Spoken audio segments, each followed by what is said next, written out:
तो आज हम इस वीडियो में ये जो डीआरटी या जो ये डिप्लोमा कोर्स है रेडिएशन का, ये क्या होता है, कितने ड्यूरेशन का होता है, इसमें कौन कौन से सब्जेक्ट होते हैं और वो कितने नंबर के होते हैं।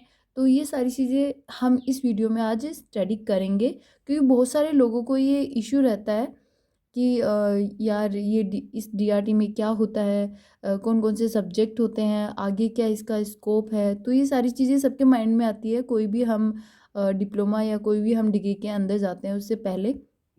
तो मैं आज इसके बारे में आप लोग बताऊंगी कि जो डीआरटी है वो क्या होता है। ठीक है। तो और स्टार्ट करने से पहले आप लाइक शेयर सब्सक्राइब करना। ठीक है, ताकि आपको नए नए अपडेट्स हैं वो मिलती रहे इस बारे में, जो इस डीआरटी है इसके बारे में। और साथ साथ में आप लोग मुझे कमेंट बॉक्स में कमेंट भी कर सकते हो, अगर आपको किसी भी टॉपिक पे अगर वीडियोस चाहिए या फिर कोई अदर भी प्रॉब्लम है, तो आप मुझे कमेंट बॉक्स में कमेंट कर सकते हो, मैं आपका आंसर दूंगी। ओके, तो चलिए स्टार्ट करते हैं। डीआरटी क्या होता है? डीआरटी का फुल फॉर्म होता है डिप्लोमा इन रेडिएशन टेक्नोलॉजी। ठीक है। अब ये इसका जो मतलब डीआरटी है वो 2 ईयर का कोर्स होता है। ठीक है, वैसे तो ये 2 ईयर का कोर्स ही होता है, बट जो राजस्थान है इसके अंदर काफ़ी ज़्यादा टाइम यानी 3 या 4 ईयर लगा देते हैं ये लोग। आई डोंट नो ये आरपीएमसी का क्या फंडा है, बट ये रियल में ये 2 ईयर का कोर्स ही है। ठीक है, ये पूरा जो डीआरटी है फर्स्ट ईयर और सेकेंड ईयर टोटल 1200 नंबर का है। मीन्स फर्स्ट ईयर है वो 600 नंबर की, और जो सेकेंड ईयर है वो भी 600 नंबर की होती है। ठीक है, अब इसमें हम बात करेंगे फर्स्ट ईयर में कौन कौन से सब्जेक्ट होते हैं। तो फर्स्ट नंबर पे आता है radiological anatomy, physiology and pathology. ठीक है, ये एक सब्जेक्ट है जिसके हम अंदर हम ह्यूमन बॉडी के बारे में पूरा स्टडी करते हैं, कुछ डिजीज़ के बारे में स्टडी करते हैं। ठीक है, आप सभी लोगों ने इसके बारे में सुना भी है। तो ये इसका जो पेपर होता है वो 100 नंबर का होता है। ठीक है, फाइनल एग्जाम में। नेक्स्ट आता है इसका रेडियोलॉजिकल फिजिक्स। अब इसके अंदर थोड़ी जो आपने 12th में जो फिजिक्स पढ़ी है उससे रिलेटेड कुछ टॉपिक आएंगे, कुछ एक्सरे ट्यूब ऐसे कुछ टॉपिक्स आएंगे अलग से जो इस रेडिएशन में यूज़ होते हैं, एक्सरे मशीनें आएंगी इसके अंदर। तो इसका जो पेपर है वो भी 100 नंबर का होता है। ठीक है, नेक्स्ट जो सब्जेक्ट आता है वो रेडियोग्राफी फर्स्ट जनरल आता है। इसके अंदर जितनी भी हम रेडियोग्राफी के अंदर पोजीशन देते हैं उन सभी के बारे में हम लोग इसके बारे में स्टडी करते हैं कि जैसे कौन कौन सी पोजीशन बनाते हैं जब हम एक्सरे करते हैं तब। तो इसका जो पेपर होता है वो भी फाइनल में 100 नंबर का ही होता है। नेक्स्ट आता है dark room procedure. Dark room procedure है, उसके अंदर क्या होता है कि जैसे अब आजकल तो बहुत कम इसका यूज़ किया जाने लगा है, क्योंकि डिजिटल रेडियोग्राफी आ चुका है, इस वजह से इसका कोई ज़्यादा यूज़फुल नहीं हो रहा।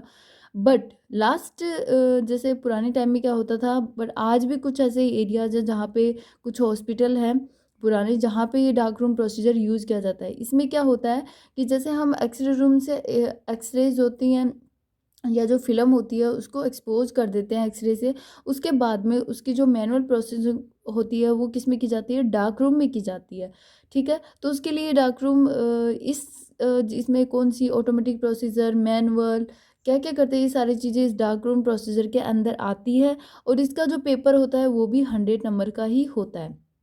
ठीक है, तो इन सारे जो चारों सब्जेक्ट है, 4 ही सब्जेक्ट होते हैं और कोई सब्जेक्ट नहीं होता इसके अंदर, जो डिप्लोमा फर्स्ट ईयर है इसके अंदर। और इसके अंदर एक सीजनल असेसमेंट होता है, यानी कि जैसे कि आप लोगों के जो इंटरनल एग्ज़ाम्स होते हैं कॉलेज के अंदर, तो वहाँ से वो लोग आपको आप वहाँ पे कैसा परफॉर्म करते हो, आपके इंटरनल में कैसे मार्क्स आते हैं, तो उनका जो मार्क्स है उनके 100 नंबर दिए जाते हैं। ठीक है, यानी आपके कॉलेज से 100 नंबर जाते हैं।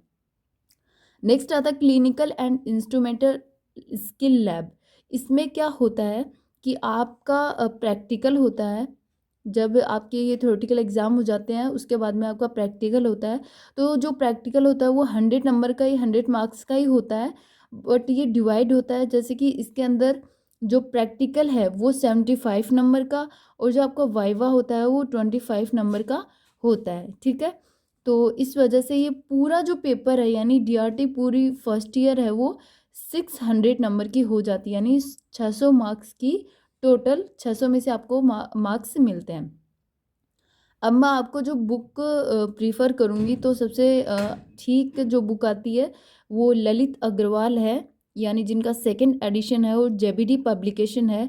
मैं वो बुक आप लोगों को एडवाइस करूँगी, बट उसमें भी काफ़ी ज़्यादा मिस्टेक है। जहाँ तक हो सके आप लोग खुद के नोट्स बनाओ, वो ज़्यादा बेटर है। उनसे आप लोग थोड़ा-सा ऐसे पता कर सकते हो कि हाँ, ये टॉपिक्स हैं, ये चीज़ें हैं इसके अंदर। और बाकी आप नोट्स लो तो मेरे इस चैनल से आप लोगों को सारे नोट्स मिल सकते हैं। आप लोग कोई भी शॉर्ट एंड स्वीट के अंदर इजीली आप लोग कोई भी टॉपिक पढ़ सकते हो, ठीक है। अब हम बात करेंगे सेकेंड ईयर में कौन कौन से सब्जेक्ट होते हैं। तो वो सेकेंड ईयर के अंदर भी 4 ही सब्जेक्ट होते हैं, 4 सब्जेक्ट होते हैं, वो भी 600 मार्क्स के होते हैं, जैसे कि फर्स्ट ईयर में होता है। अब इसमें क्या होता है, फर्स्ट सब्जेक्ट आता है रेडियोग्राफी, सेकंड स्पेशल, यानी इसमें कुछ जो स्पेशल पोजीशन होती हैं वो दी जाती हैं, जैसे आईवीपी है, ऐसे कुछ जिसमें कॉन्ट्रास्ट मीडिया दिया जाता है, ऐसे इन्वेस्टिगेशन है, वो सारे इसके रेडियोग्राफी जो सेकंड स्पेशल है उसके अंदर पढ़ते हैं। तो इसका जो पेपर होता है वो भी 100 मार्क्स का होता है। नेक्स्ट सब्जेक्ट आता है basic principles of radiotherapy, radiation hazards and protection. इसका जो पेपर होता है वो भी 100 मार्क्स का ही होता है।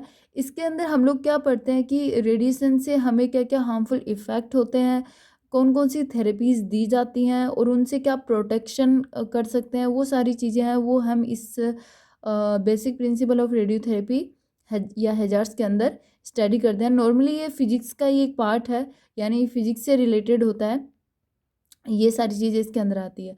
थर्ड सब्जेक्ट आता है रिसेंट एडवांसेस। ये इसका जो पेपर होता है वो भी 100 मार्क्स का ही होता है। रिसेंट एडवांसेस के अंदर क्या पढ़ते हैं हम लोग, जैसे कि सीटी स्कैन मशीन है, एमआरआई मशीन है, यूएसजी है, पेट है, तो ये सारी बहुत सारी इसके अंदर पीएसीएस है, ऐसी मशीनें आती है। वो सारी जो मशीनें हैं वो हम रिसेंट एडवांसेस के अंदर पढ़ते हैं। नेक्स्ट फोर्थ जो सब्जेक्ट आता है वो होता है patient care and hospital management. नाम से ही पता चल रहा है कि इसमें जो पेशेंट की केयर की जाती है, हॉस्पिटल जो मैनेजमेंट की चीज़ें होती हैं, जैसे कि फर्स्ट एड है, वाइटल साइन है, या फिर और बहुत सारी चीज़ें इसके अंदर, बेड को कैसे मेकिंग करते हैं, तो वो सारी चीज़ें इस patient care and hospital management जो सब्जेक्ट है इसके अंदर पढ़ेंगे या पढ़ते हैं। और इसका जो ये जो सब ये मैंने बता दिया, ये भी 100 मार्क्स का ही होता है। इसमें भी जो सेकेंड ईयर है इसके अंदर भी सीजनल असेसमेंट में जो मार्क्स जाते हैं वो 100 जाते हैं, यानी आपको कॉलेज की तरफ से 100 मार्क्स दिए जाते हैं जो आप इंटरनल में परफॉर्म करते हो उसके बेसिस पर। क्लिनिकल एंड इंस्ट्रूमेंटल जो प्रैक्टिस है लैब की, तो ये जो आपका प्रैक्टिकल होता है थ्योरेटिकल एग्ज़ाम के बाद में, वो 100 मार्क्स का होता है। और उसमें जो प्रैक्टिकल है वो 70, वो डिवाइड होता है 2 पार्ट्स में। एक तो होता है 75 नंबर का प्रैक्टिकल जो आप लिखते हो, और एक होता है वाइवा जो आपका 25 मार्क्स का होता है, ठीक है। तो इसमें मैं आपको सेकेंड ईयर में जो बुक प्रीफर करूँगी, वैसे तो ये फर्स्ट ईयर के लिए भी अच्छी है, पर इसमें मैं सेकेंड ईयर के सब्जेक्ट के लिए करूँगी तो सतीश के भार्गव की एक बुक आती है, यानी सुमित भार्गव, 5th एडिशन है और सीबीएस पब्लिशर है, मैं वो आपको एडवाइस करूँगी। और नेक्स्ट वीडियो में मैं आपको बुक है उनकी इमेजेस डाल दूँगी या थोड़ा वीडियो में बता दूँगी आप लोगों को। बट मैं जहाँ तक आपको बोलना चाहूँगी यही बोलूँगी कि आप लोग खुद के नोट्स बनाओ, वो ज़्यादा बेटर रहेंगे, क्योंकि बुक्स में काफ़ी ज़्यादा मिस्टेक्स आती हैं तो उनसे काफ़ी ज़्यादा आप रॉन्ग चीज़ें पढ़ लेते हो, ठीक है। तो आई थिंक आप लोग खुद के नोट्स बनाओ, वो ज़्यादा बेटर होंगे, ठीक है।